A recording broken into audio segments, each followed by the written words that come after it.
Save lives. Anyone else? Okay, those are all good answers. Just sometimes people are like, to kill them, or do they drink all my bangs, or something like that. All right? Yes, to stop the threat. All right. So as soon as the bad guy is no longer a threat, we are done shooting. But keep in mind, where there's one bad guy, there's usually more. So just because we took out this guy doesn't mean that he didn't have another buddy with him. All right. Think about criminal, right? Why would anyone fight a fair fight, right? If I was a bad guy and I was going to rob you, I would take Chase and another friend, and that way there's no possible way you could win. Bad guys will do that too. So we're talking about stopping the threat. That's incapacitation, okay? Also, if they drop their weapon, they run away, we've stopped the threat, we've won. We're not police, we're not military, we're not acting in that, we're not pursuing that, okay? They're gone. Excuse me. If they're gone, let them go. Now, lethality is killing. When we're using a rifle, it's very much so an offensive weapon. Pistol, generally we're protecting ourselves with that. If we have a rifle, if we draw our pistol, that's usually because our rifle is not working at that time. Out of ammo, malfunction, broken, something like that. Rifle's very offensive and it's very lethal. It's a better tool than the pistol. So anything we do to them when we shoot them will be lethal. The goal is not to kill them, the goal is to incapacitate to end the threat.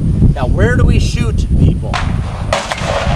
Where? Center mass. Center mass? All right, good. So, the way I want you to think about it, center mass is often said, but the way I want you to think about it is high thoracic cavity. Everyone feel your collarbone in that center. You see how it dips down? Now, form a fist right there. You see how my fist is right below the collar line on my t-shirt? I didn't draw circles on here or anything. I want you to look at the bottom collar line. We'll be shooting bottom of the collar line, okay? Basic thing is you just aim at the collar at close distance. The rounds will impact lower because we have height over bore. We have a sight muzzle offset, okay? So the rounds will impact lower.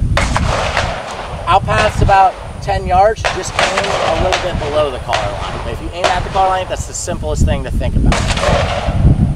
But when we're aiming at that, we're trying to hit the heart, all right? If we miss the heart, generally we're gonna hit the lungs. If we hit the heart, we cause massive hemorrhaging, lots of bleeding happening. We're turning that clock where they're gonna be incapacitated. If we miss that, we hit lungs, sucking chest rate. This is stuff that ends the threat quickly. If we miss that, generally we hit something, and a round on him is always a good thing, no matter what.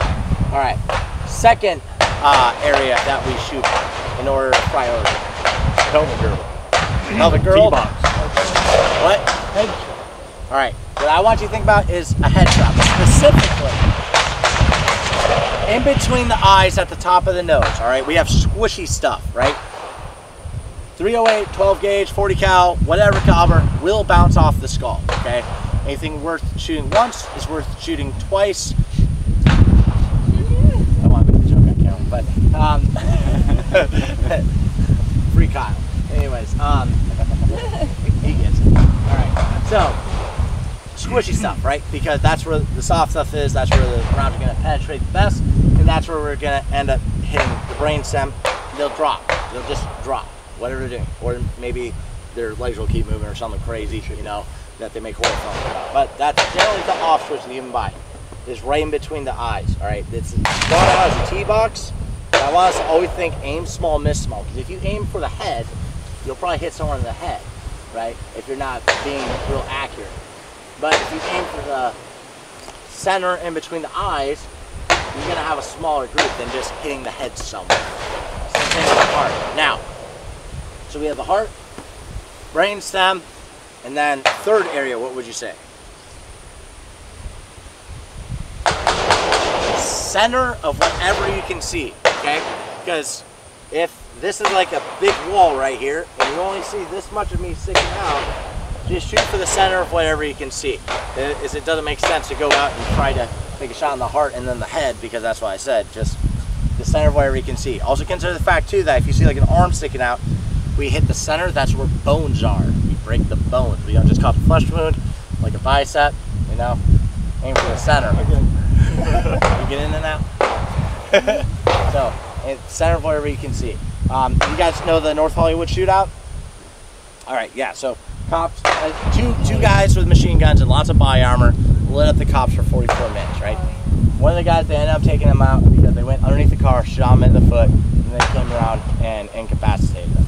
So, the center of where we can see. Right thoracic cavity, center of the eyes, and then the center of whatever you can see. Any questions on that? Now, we said pelvic girdle too. That's a fine place to shoot. That's totally fine.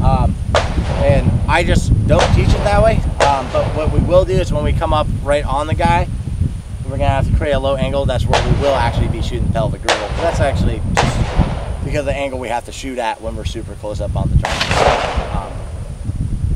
All right, so let's go load up mags of 10. When we put in magazines, all right, you're left-handed? Yep. Okay, so you want them facing like, yep, that's perfect, just like that. Yep. Everyone else, let's go bullets facing forward. Yep. Do we have mags of 10 already, or what do we got? 30. You got 30? What do you got, 30s? 30. Yeah. 10. Go ahead, just empty them out. Take 20 out each real quick. Or I got mags you can use.